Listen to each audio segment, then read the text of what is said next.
Mother Earth is old. Her skin is wrinkled with mountain ranges. Where the continental plates meet, wrinkles can open up as wounds.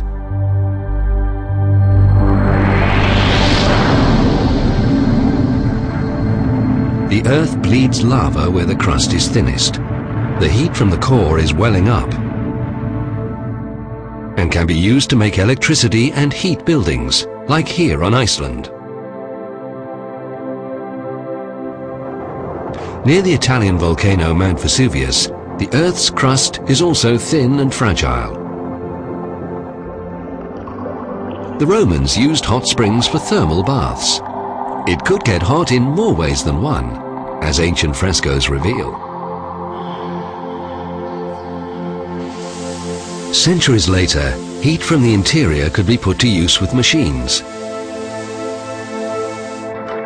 Here we see Prince Piero Ginori Conti in 1904 trying for the first time to generate electricity from geothermal steam from hot springs in Tuscany.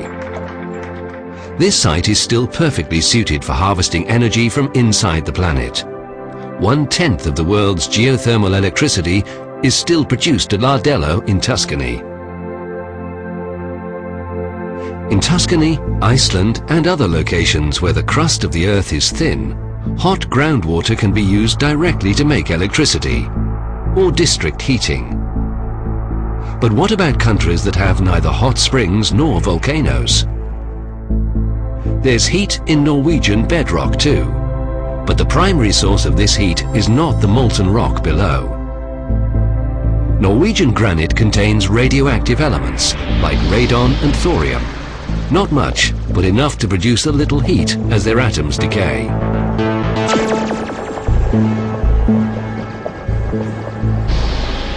Stone is a good heat conserver. Slowly, the heat accumulates. In some locations, layers of shale cover the granite. The shale acts like a massive blanket, conserving the heat even better. But how hot can it get?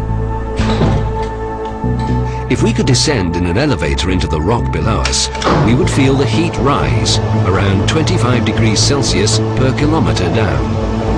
At a depth of 5 kilometers, the temperature can be over 100 degrees, some places much more.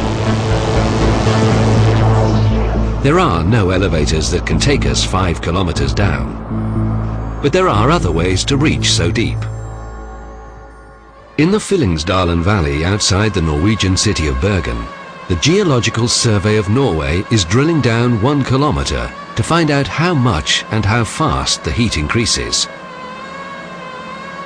Så de största bekymren vi har det är kvaliteten på berget för att ta oss ner till 1000 meter som är målet. Drilling is the costliest part of constructing a deep geothermal power plant, so it's vital to find the right site. If the heat in the bedrock is sufficient, it can be used to produce electricity. Natural supplies of hot groundwater are usually insufficient for such plants. Cold water has to be pumped down from above. Hot water is then drawn from the deep. Its steam drives the turbine, which produces electricity. Cooled water is pumped down again into this circuit.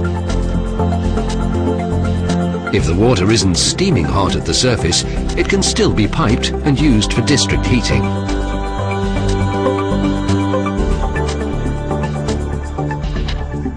To collect maximum heat, water is allowed to circulate in a network of cracks and channels in the bedrock. Sometimes it's necessary to expand the cracks in the rock to increase the circulation. This can be done by pumping water under high pressure into the bedrock. This process requires advanced computer simulations to get the right dimensions. If the cracks grow too wide, the water passes through too fast and won't heat sufficiently. Or the opposite, the cracks and pipes become clogged. The clogging comes from silicates and other minerals in the ground. They form deposits in the pipes. Worst case scenario, such deposits can stop the entire power plant. So it's important to keep the pipes and cracks open. One solution is to add chemicals. With proper maintenance, a deep geothermal plant can produce energy for many years. But will the heat eventually run out?